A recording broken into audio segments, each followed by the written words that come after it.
guys, welcome back to my channel. In today's video, I will be teaching you how to make porridge using Jiffy corn mix. I hope you enjoy it.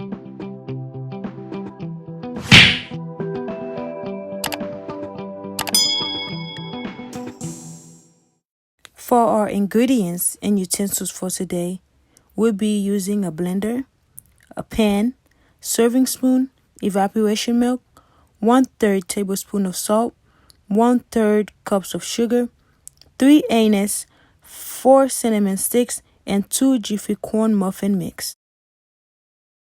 We're gonna start by turning on the stove to medium high. Bringing 3½ cup of water into the pan, followed by adding the salt, your anise, your cinnamon sticks, and bring the pot to boil. To create the porridge mix, we're going to add the 2 Jiffy mix into the blender, add 3 cups of water, and blend. Once the water comes to boil, we're going to lower our heat to medium-low. Add the porridge mix and stir.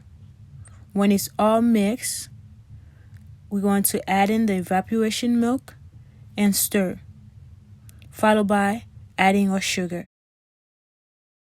And the finished product should look like this.